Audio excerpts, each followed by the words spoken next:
What's going on, everybody? Welcome back to another episode of the Shudder Slaughterhouse. I'm Daniel, and I hope you guys had a great New Year's Eve, New Year's Day transition from 2020 to 2021. Like, I know it's kind of naive to think that, like, everything's just going to magically reset at the beginning of the year. Like, the shitstorm that was 2020 would just magically, be perfect by 2021. It's been a crazy one thus far, but, hey, it is what it is. But, hey, right here on TPS TV, on the Shudder Slaughterhouse, we're going to do things, hey, business is normal, So, this past week, I watched Creepshow. Show came out in 2019, I believe it said. It is a Shudder original. And the basic premise of it is, if you've seen the movies Creepshow, there is a comic book in this universe called Creepshow. And basically this is an anthology series as we kind of go through each issue of this fictional comic book. And it's hosted by, I don't know what they call him. What do they call him? I keep wanting to say the Crypt Keeper. I know it's not the Crypt Keeper. That's Tales from the Crypt. The Creepshow Ghoul? The Creep? I think I've heard people call him the Creep. Maybe that's what it is, the Creep. Either way, every episode is, there's 2 stories per episode. And there's only 6 episodes, I believe, in season 1.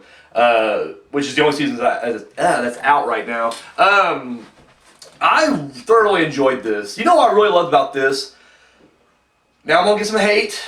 And I get it. So, it is what it is. I love Creepshow. I actually love Creepshow 2 better. I just love the stories in there a little bit better. The Wrath is probably my favorite all-time, Creepshow segment.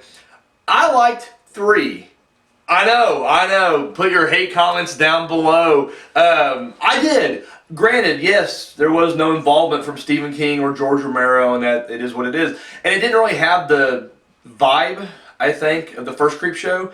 But I still enjoyed it. And so when this came out, I was really looking forward to checking it out. And honestly, when I got, Shudder last year, I was, it was one of the first things I was going to check out. But Last Drive-In, and then all these other movies started popping out. So I kept pushing it further down my list. But I was like, all right, get some time off, got the holidays. Let's check out Creepshow. And I checked it out. And I loved it. And you know what I really love about it is it really captures, I believe, the spirit of the first one, of the, this comic come to life kind of vibe. And I really love that aspect of it.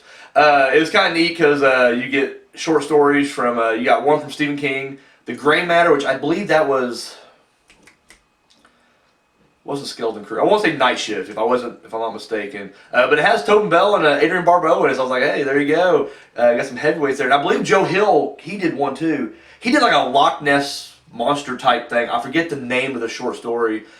Something about like Silver Lake Champagne or something like that. But anyway, it was pretty good too. I will say I really enjoyed this. I think there are some episodes that not nearly as strong as other ones, and even the ones that were kind of, I felt, not as good. They still weren't bad. It was just very predictable. I forget whichever one it was with the female boss that gives the man the promotion, and her girlfriend / employees mad, and they get in a scuffle, and anyways, it leads to the accidental death of her, and then she's just trying to hide the body. It's just like, you've seen that kind of story play out numerous times before. So, I mean, I don't know, I felt like I was just kind of like, alright, let's get to the next one, please. But other than that, most of them are really good. Even though, like I said, even the ones that are predictable usually turn out pretty fun. The werewolves during World War II, I really dug that one. I thought that was really cool. So yeah, like I said, I dug this. I highly recommend it. And the cool thing was, I saw an interview with Greg Nicotero, who is the showrunner of this. And you can just tell by listening to him, like, this was a show, like, it was a passion project. It wasn't just him trying to make a quick buck. He doesn't need the money. He's been doing, Walking Dead and a million other projects. And this really was just him. Like, I love, it's Creepshow. I loved it since I was a kid, or since I was younger. And I wanted to bring it to the, to a bigger audience, a bigger platform. And so it's just really cool to see him and others talk about Creepshow. I really liked it. The Shudder community has given it 5 out of 5 skulls. I'm going to give it 4 out of 5. Now, that's not, once again, that's 4 out of 5. That's pretty pretty fucking good. Like I said, just because a couple of the stories were kind of like, nah. But overall, I really dug it.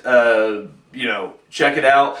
This was just a review of the season 1. There is an animated Halloween special they released and a Christmas special. And without really going too much into it, I did watch the animated one. I really enjoyed it.